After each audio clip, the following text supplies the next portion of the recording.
നമസ്കാരം, സിറ്റി ന്യൂസിലേക്ക് സ്വാഗതം. താലൂക്ക് ലൈബ്രറി കൗൺസിലിന്റെ കീഴിലെ ഗ്രന്ഥശാലകളിൽ തെരഞ്ഞെടുക്കപ്പെട്ട കൗൺസിലർമാരുടെ സംഗമം കണ്ണൂരിൽ നടന്നു. ജില്ലാ panchayat president advocate K Ratnakumari ഉദ്ഘാടനം ചെയ്തു.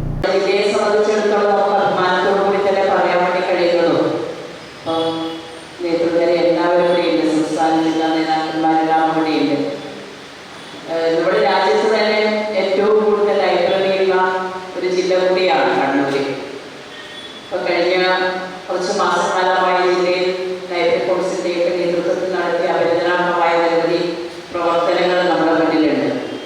അപ്പോൾ എല്ലാ ഗ്രാമപഞ്ചായത്തുകളിലും വാർഡുകളിലും ലൈബ്രറികൾ ഉണ്ടാകുക എന്ന ഒരു വലിയ ലക്ഷ്യമാണ് നമ്മളിപ്പോൾ പൂർത്തീകരിക്കാൻ വേണ്ടി പോകുന്നത്.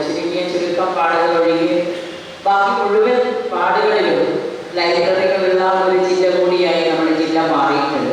Taluk library council president T Venugopalan master അധ്യക്ഷനായി. ജോയിന്റ് സെക്രട്ടറി സുജാത സ്വാഗതവും കെ ശിവദാസൻ മാസ്റ്റർ നന്ദിയും പറഞ്ഞു. M K Ramesh Kumar, P K Vijayan, T Prakashan master, V K Prakashini എന്നിവർ സംസാരിച്ചു. News desk, city news.